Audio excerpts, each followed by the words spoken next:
Pangeran Lodaya adalah sesosok jin yang menyerupai macan kumbang. Ia adalah salah satu jin tertua yang ada di Pulau Jawa. Kejadian itu diawali kerajaan pantai selatan yang ingin menguasai daerah pantai selatan Pulau Sumatera. Ketika kerajaan selatan menyerang sampai Bengkulu, kerajaan Laut Merah khawatir akan pengaruh kerajaan selatan sampai ke Aceh, dan kerajaan Laut Merah memutuskan untuk memblokade kerajaan selatan di Bengkulu. Dan terjadilah pertempuran besar sampai pasukan selatan terdesak sampai ke Gunung Krakatau. Kerajaan Laut Merah hanya mengejar pasukan selatan sampai Gunung Krakatau saja. Dan kerajaan Laut Merah berdiskusi dengan penguasa Gunung Krakatau untuk membangun pos di situ dan menaruh beberapa pasukan di pos tersebut. Di satu masa tiba-tiba kerajaan Krakatau digempur oleh pihak selatan yang dipimpin oleh Nyi Blorong. Singkat cerita, Blorong berhasil mengalahkan kerajaan Krakatau dan pos kerajaan Laut Merah. Pasukan Laut Merah banyak yang tewas, perbendaharaan Laut Merah banyak yang disita dan Raja Krakatau diculik oleh pihak selatan. Singkat cerita, ada beberapa pasukan Laut Merah melapor kepada kerajaan pusat yang ada di Laut Merah, menginformasikan bahwa pos Laut Merah yang ada di ujung kulon telah diserang dan barang-barang Laut Merah banyak yang disita oleh pihak selatan. Lalu Raja Laut Merah memerintahkan salah satu panglimanya yang bernama Hashim Bahadur untuk mengambil kembali apa yang telah dicuri oleh pihak selatan. Singkat cerita, pasukan selatan terdesak oleh pasukan Laut Merah sampai Sukabumi, Pelabuhan Ratu, sampai akhirnya setelah Laut Merah hampir menguasai titik pusat selatan di pintu gerbang kerajaan yang ada di Cilacap, Hashim Bahadur dapat perintah untuk mundur karena kedatangan Laut Merah bukan untuk menguasai kerajaan selatan, tetapi hanya untuk memberikan pelajaran dan meminta untuk perbendaharaan Laut Merah dikembalikan termasuk Raja Krakatau. Setelah itu Hashim Bahadur menempatkan diri di ujung kulon. Pada suatu hari pasukan Lodaya menyerang pasukan Laut Merah yang ada di ujung kulon. Pada peperangan tersebut pasukan Lodaya kalah oleh Laut Merah. Melihat keadaan tersebut, Sang Hyang Astadewa, Sang Hyang Antari Kusuma, Dewi Maheswari, Nyi Roro Kidul, dan Jaya Wisesa berkumpul di Gunung Patuha untuk membantu Pangeran Lodaya.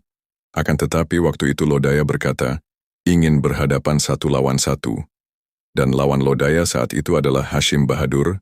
Lodaya melarang Astadewa, Antari Kusuma, Dewi Maheswari dan Jaya Wisesa untuk membantunya.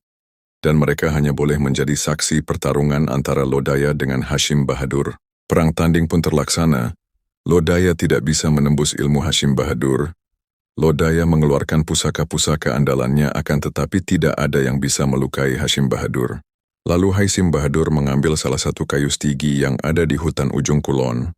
Hashim Bahadur memegang kayu itu sambil membacakan ayat suci Al-Quran. Ia membaca ayat Al-Quran dengan merdu yang menjadikan dirinya bersinar cahayanya terang, yang membuat silau mata. Lalu Hashim Bahadur memukul badan Lodaya dengan kayu tersebut sebanyak 7 kali yang membuat Lodaya ambruk lalu dibawa oleh Jaya Wisesa ke Gunung Patuha untuk menyembuhkan lukanya. Pangeran dirawat oleh Jaya Wisesa dan 7 batari agar bisa pulih kembali lukanya. Setelah sembuh dari lukanya, sikap Lodaya pun berubah, ia sudah tidak lagi keras seperti dulu. Singkat cerita, Jaya Wisesa curiga dengan perubahan sikap Lodaya dan mengirim salah satu pasukannya untuk memata-matai Lodaya.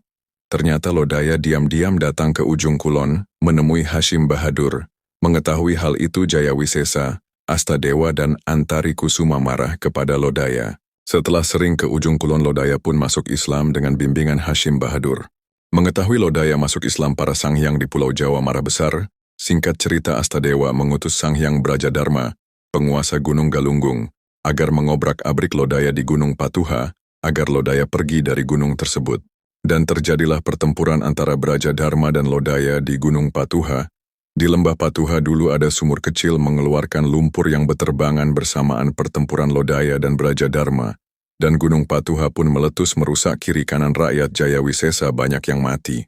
Walaupun Gunung Patuha sudah meletus, Lodaya tetap di Patuha dan didatangi lagi oleh Brajadharma agar Lodaya pergi dari Patuha agar tidak ada pengaruh Islam di Gunung Patuha.